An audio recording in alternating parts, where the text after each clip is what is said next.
Tunay na napakalaga ng pakikinig sa buhay ng tao. Totoong napakalaki ng naitutulong nito sa pang-araw-araw na pamumuhay. Saan mang dako ng mundo ay naging gawin na ng mga mamamayan ang makinig sa galaw at takbo ng pamumuhay. Sa pamamagitan ng pakikinig ay nakukuha ang mahalagang kaalaman at impormasyon na magagamit sa pagwawasto o pagsasaayos ng buhay at maging ng gawi at kilos ng tao.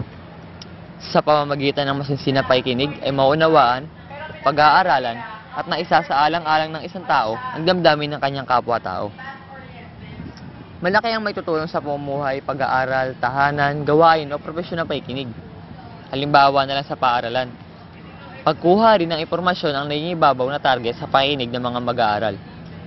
Napakalaga ng gawaing pakikinig sa mga mag-aaral upang makuha ang lahat ng impormasyong dapat nilang matutuhan sa araw na iyon. Sa pakikipagkapwa-tao naman, napakalaga rin ng pakikinig.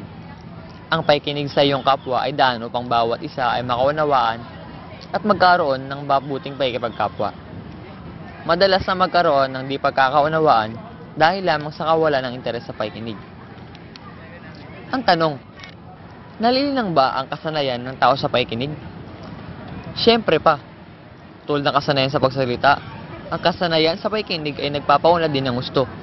Ang malimit na pagsagawa nito ang susi ng pagiging isang mahusay na tagapakinig. Ang mahusay at wasto namang pakikinig na napaunlad ang magiging susi sa tagumpay, kapanatagan at kaligayahan. Isinilang tayong may dalawang tainga ngunit may isang bibig. Nagpapahiwatig lamang ito na makalawang ulit ang makinig na minsan lamang pagsasalita. Masabi na talagang higit na mahalaga ang pakikinig kaysa pagsasalita. Mas marami tayong malalaman kung natututo tayong makinig, sapagkat ang pakikinig ang mabibigay ng laman sa ating isip para maibulalas ang kaisipan ng ating bibig.